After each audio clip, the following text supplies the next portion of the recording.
It is that day of Halloween, the spookiness, all of that. We are kind of peppering the show with the stories of the unknown, the supernatural, if you will. Spooky ghost stories. You can't say it like that, Kelly.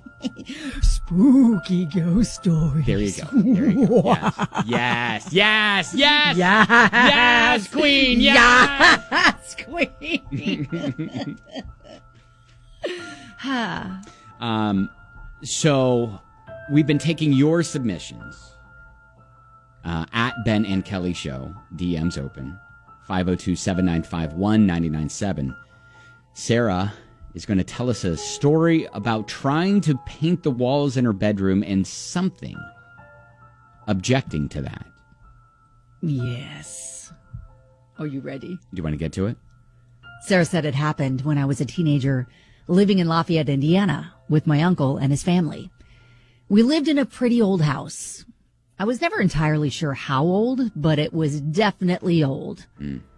I wanted to freshen up my room a bit because the wallpaper looked horrible. It was old, and you could tell there was damage to it. So I asked my aunt and uncle if I could rip it down and paint the walls. They said I could. So I started to do just that. However, no matter what, I would remove one layer of horrendous wallpaper, and there would be another layer just as bad underneath. Finally, started to make some headway. But right around that time, when a cousin was staying the night, I woke up to a terrifying nightmare of some gaunt and crazed-looking old man chasing me. Right as I woke up, he grabbed my arm. Hard. Later on, I found a thumb-sized bruise in that same spot on my arm. Well, when that happened, I lay there frozen for a bit. Then I felt something touching my leg. I jerked the covers away from my legs and saw an imprint of where I was being touched. Jumped straight out of bed, ran down the stairs to my grandma's room. I woke her up, telling her I couldn't go back up there. She could tell I was upset, let me stay with her that night. However, the next day, both her and my aunt told me I had to go back in there. It was my room, after all. They told me if I felt that presence again, to tell it I would help it if they were good. But that if it wasn't, I should say, in the name of living Lord Jesus, leave and don't come back. I had to say that quite often. Oh, wow. Eventually, he stopped, only to come back when I went to college. This house had many hot spots, especially in the basement. Some spirits weren't really all that bad, but others most definitely gave me a bad enough feeling that I didn't go down there often. I guess I angered him or set him loose when I started ripping down the wallpaper. I did my research on this house and found out it was located in an area heavily involved in some way with the Underground Railroad. I truly believe that the bad spirit I encountered was a bad man who must have hurt some of the people that were either residing or found refuge there. One particular spirit, I believe, was a sad, lost child.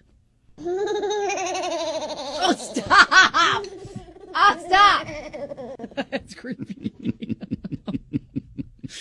OMG. Listen, I don't know how to feel about people that continue to stay in these houses and sleep in the same room where this stuff happens. Like, it just takes once for me and I'd be out. I would just sell all my stuff. Like, I'm not even coming back for the stuff. I'm going to get all new stuff. I'm out.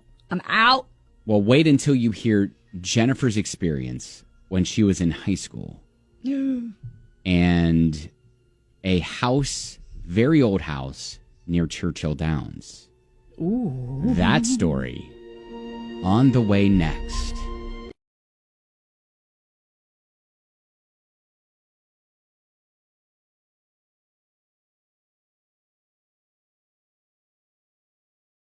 Happy Halloween.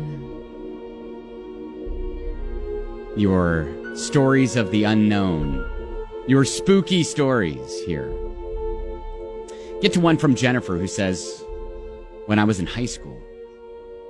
My parents were going through their divorce, and my mom moved in with her parents to get her affairs in order. My grandparents lived in a very old house near Churchill Downs. The house always felt really heavy when you walked inside. Kind of hard to explain, but the energy just felt so strange in that house. I was always uncomfortable there. One evening, my mom and I wanted to watch a movie, so we decided to pop some popcorn. We both were a little scared of the house, so we went together. We began popping the popcorn, and a breaker blew. So we had to go down to the cellar to flip the breaker. We got to the top of the steps, and my mom puts her foot down on the first step to go down. The steps began shaking violently, and the sound of something stomping quickly up the steps came toward us. Oh my gosh! It was dark and hard to see, but we saw a dark figure rushing up the stairs towards us. Did you run away? Run away! Go back up! Run away! I can't think of a better way to describe it other than to say it floated very quickly through us into the kitchen, and then it was gone. It passed through us both. Oh, no. Ew, oh, God. I immediately felt sick to my stomach and ran outside and refused to go back in. Made my mom grab my things, and I went back to my dad's. Yeah, oh, no, I refused to ever stay there again with my mom. When I visited for the holidays, I refused to go anywhere near the room with the cellar and the basement steps. No. I agreed. Scariest experience of my life. And so Mom stayed there? I guess so. Oh, gosh. That is... Oh, wow.